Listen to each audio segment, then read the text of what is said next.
Grandma was on her deathbed, barely able to speak, but she managed to whisper that her only wish was to see me get married. I sobbed uncontrollably, and my entire family's eyes turned to Fudge standing behind me. Fudge sighed, gently wiped away my tears, and led me out to the hallway.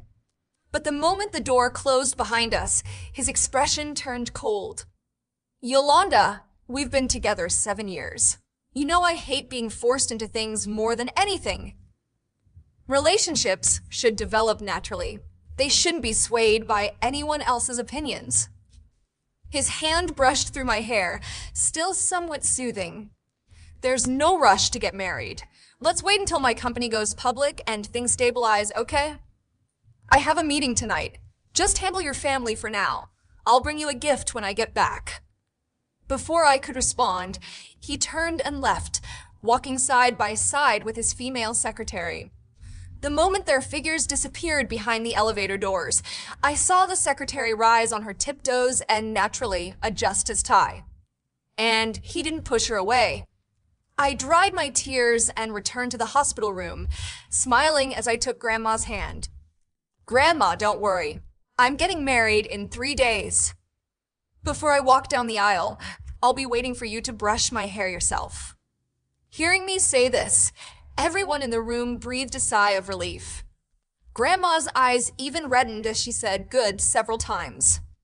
After driving my parents home, Mom called me into the study alone.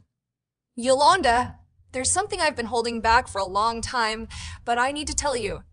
She hesitated, looking at me with eyes full of reluctance.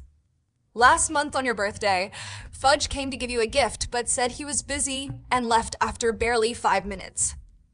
But half an hour later, my friend saw him at a pet hospital in the south part of town, accompanying a woman in loungewear while her dog was being treated. IT seemed to be that secretary shin of his.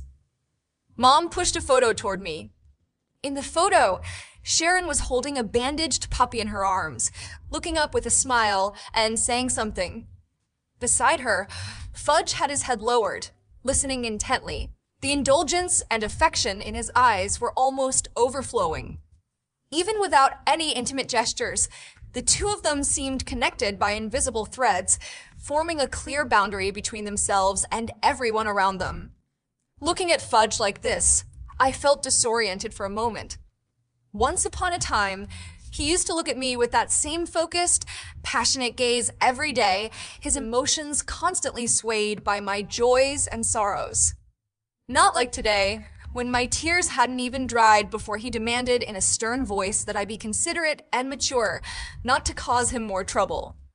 Yolanda, you and Fudge have been together all these years. If he wanted to propose, he's had plenty of opportunities. The way he's being forced into this today, Mom's just afraid you'll suffer later. Maybe you should. Before Mom could finish, I cut her off with a calm voice.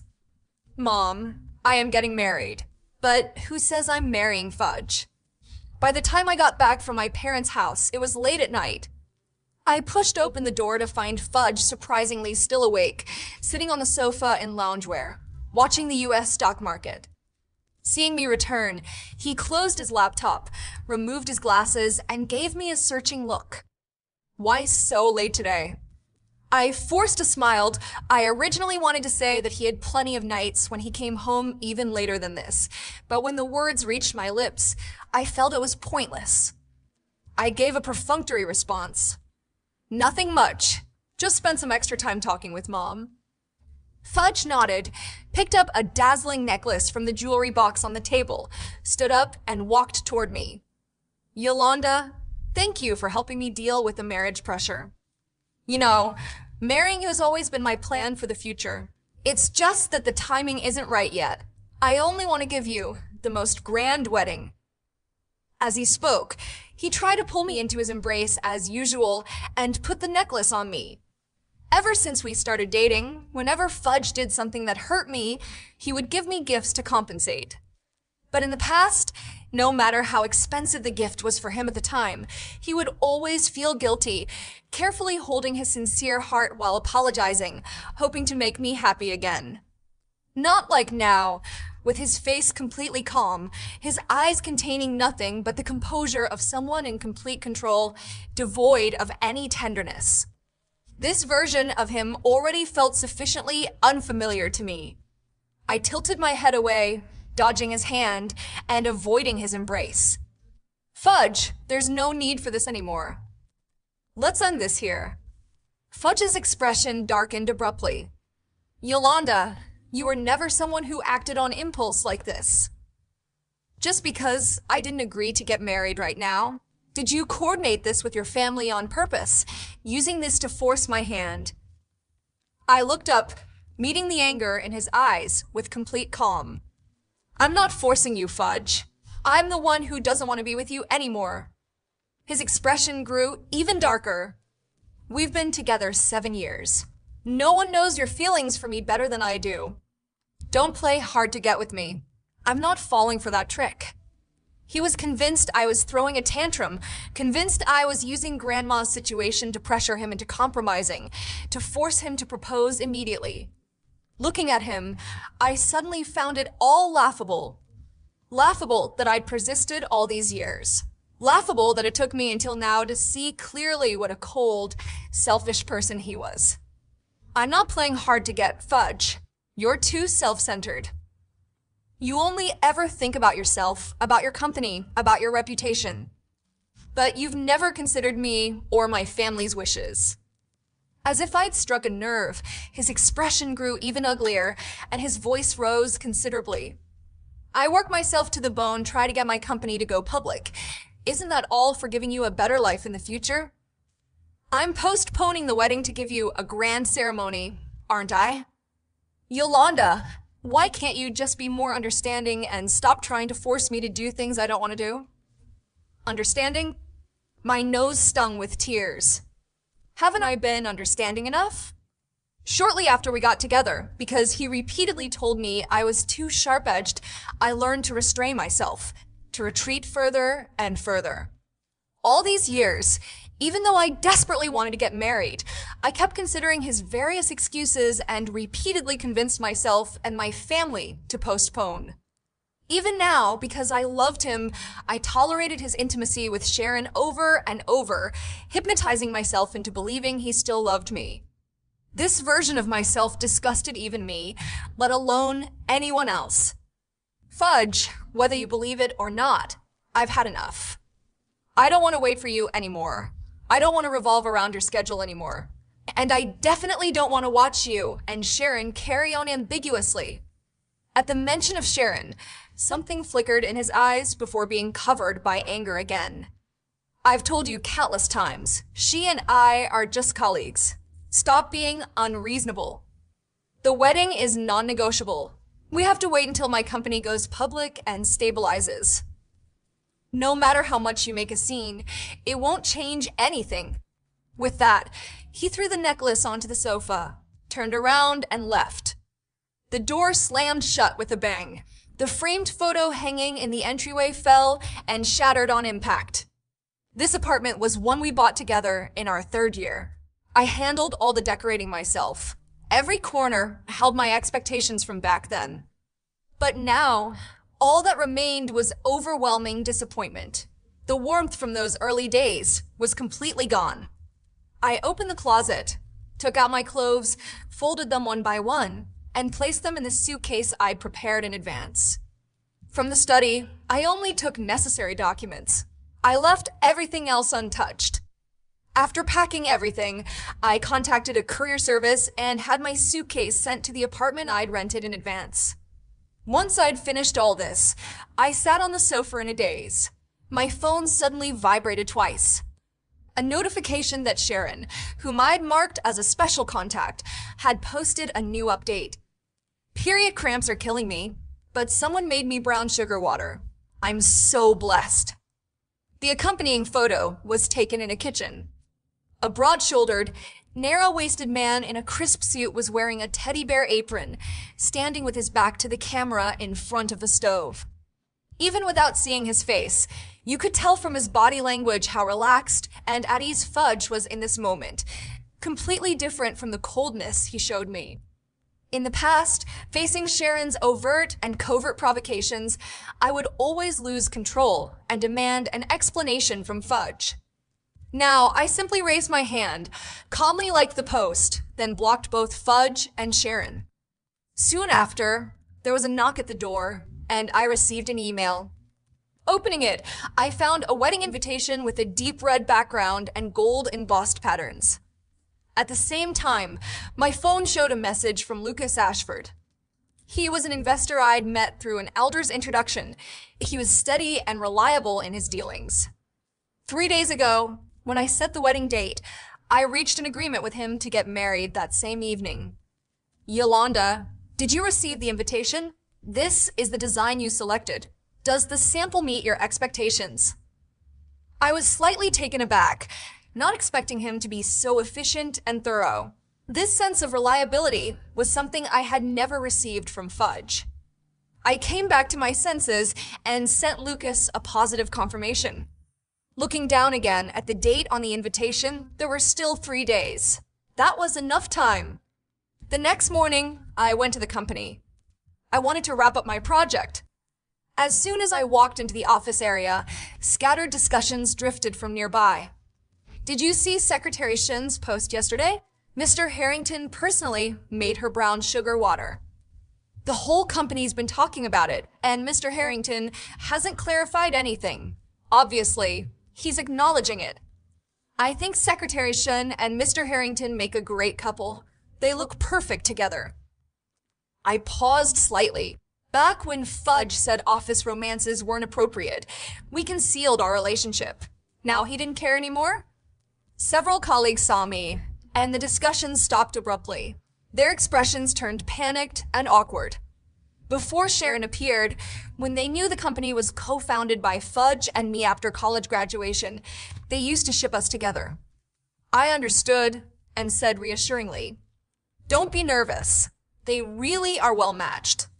Just as I finished speaking, a furious voice came from behind me. "Yolanda."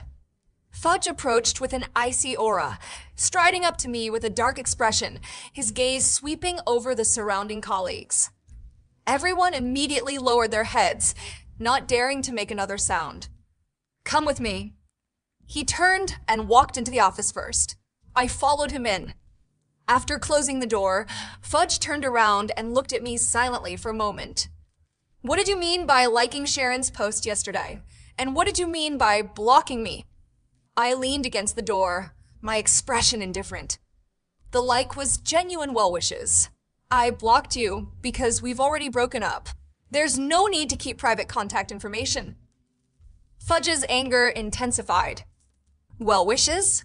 Do you know your like made Sharon feel guilty all night? She kept apologizing to me, saying she caused you to misunderstand."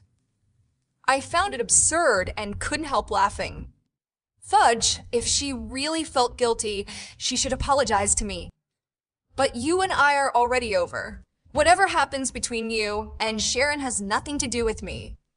Whether she feels guilty or not isn't something I need to consider. Fudge stared at me, practically grinding his teeth. "Fine. Yolanda, you've got guts. I'd like to see how long you can keep this up." With that, he raised his hand and told me to get out. Less than 10 minutes after returning to my workstation, the company's internal group chat posted the latest personnel change announcement. My position as project director had been revoked. Sharon was directly taking over the core project I'd worked on for half a year that was about to launch. And I had been transferred to the logistics department, responsible for trivial administrative tasks. Looking at the words on screen, my heart still uncontrollably ached for a moment. Actually, I'd already planned to resign. I just wanted to see my final project through before leaving, since it carried all the heart and soul of my career so far. I thought that even if our relationship had fallen apart, the bond from building the company together would remain. But now it seemed that was just my wishful thinking. Still, this was fine. At least it would allow me to cut ties sooner. I opened my computer and had just finished writing my resignation letter when I received a message from Lucas's assistant. "Miss Yolanda, Mr. Ashford says the wedding dress has been custom made to your measurements. You can go to the shop after work to try it on. Contact me anytime if there are any issues. After work, I left the company and found the wedding dress shop according to the address. A clerk greeted me warmly. "Are you Miss Yolanda? Mr. Ashford has already informed us. Your wedding dress is in the fitting room." The satin material was simple and clean, making my figure look elegant and poised.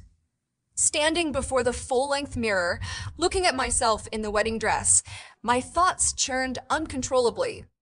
Fudge once said that when the company stabilized, he would order the most premium wedding dress in the city and give me a wedding everyone would envy. I believed him, so I waited year after year, from hopeful anticipation to complete disillusionment. My nose suddenly stung, and tears still fell. I wasn't sad for Fudge. I was sad for the version of myself who foolishly gave 7 years of genuine devotion. Just then, the respectful voice of a clerk came from outside the shop door. "Mr. Harrington, you're here?" My entire body stiffened. I slowly turned around. Fudge stood at the shop entrance, his gaze falling on me, his face full of shock. He quickly noticed my reddened eyes. Something shifted in his expression, producing a hint of softness as he walked up to me. "The wedding dress suits you very well. If you like it, I'll buy it for you." He paused, then continued, "I have been neglecting you lately, but it's also because you've been too disobedient, always forcing me to do things I don't want to do, to be good and listen to me. Once the company goes public and stabilizes, I'll definitely marry you." He seemed to think I came here alone to try on wedding dresses, because I wanted to marry him. I was about to explain when Sharon's soft, delicate voice came from behind me. "Fudge, I've chosen my wedding dress. Have you picked out your suit?" Sharon, wearing a white dress, walked over to Fudge and intimately hooked her arm through his. Fudge's body instantly tensed. He hastily tried to push her away, but afraid of being too obvious, he could only offer a flustered explanation. "Yolanda, don't misunderstand. Sharon just wanted to experience what it's like to wear a wedding dress, but she doesn't have any other male friends. You know how girls are, they see videos and want to try the trend." In the past, I begged and pleaded for him to accompany me to try on a wedding dress just once, but he said I was brainwashed by the internet, that a wedding dress was just a piece of clothing, and there was no need to make a big deal of it. But now, he was willing to take time out to help Sharon choose a wedding dress. I didn't want to say anything more to him. I turned to leave. But Sharon quickly stepped forward and grabbed my wrist. Mr. Harrington is telling the truth. If you're still angry, just hit me." Before I could react, her body swayed and she fell toward the ground, letting out a soft cry. "Ah!" She weakly pressed her ankle, her face pale, looking extremely pained. "Fudge, I think I twisted my ankle. It hurts so much." Seeing this, Fudge immediately pushed me aside and rushed to support Sharon, his eyes full of fury as he looked at me. "Yolanda, you've gone too far." Without any hesitation, he scooped Sharon up and headed outside. Watching his hurried departing figure, I only felt it was laughable. This wasn't the first time Sharon had used such tactics to frame me. In the past, I thought Fudge was being deceived. Now I finally understood he wasn't blind in the eyes, he was blind in the heart. His heart never had room for me, which is why he sided with Sharon time and time again without asking for the truth. I returned to my temporary apartment. My phone kept buzzing with messages, all from Fudge's work number. "Yolanda, come to the hospital immediately and apologize to Sharon, or I'll postpone our wedding indefinitely. Even if your grandma really is dying this time, I won't soften." Message after message, every word dripping with selfishness and tyranny. He even cursed my grandmother. I was so angry I felt nauseous. I directly deleted and blocked his work number too. After doing all this, I opened the company's HR system and formally submitted my resignation letter. The moment the email sent successfully, all the darkness in my heart completely dissipated. Meanwhile, Fudge had just finished sending his text messages with a dark expression. Sharon spoke softly. Fudge, is Yolanda really angry at me? It's all my fault. If it weren't for me, none of this would have happened. It's not your fault. Yolanda is being unreasonable. Don't worry, I'll definitely give you an explanation. Fudge consoled her, his tone full of conviction. In the past, whenever he threatened to postpone the wedding, Yolanda would take the initiative to back down. He was confident this time would be the same. But early the next morning, he received a call from HR. Mr. Harrington, Miss Yolanda has submitted a formal resignation letter. She's very determined. We can't talk her out of it. Hearing this, Fudge immediately flew into a rage and drove to our apartment. But when he opened the door, everything belonging to me had already disappeared. He took out his phone to message me through his work number, only to find he'd been blocked there too. An inexplicable panic rose in Fudge's heart, and all his unease reached its peak when he saw the bright red invitation on the table. In the bride's position was my name, but in the groom's position was not his name. In an instant, Fudge's face turned as white as paper. The invitation slipped from his hand and fell to the floor.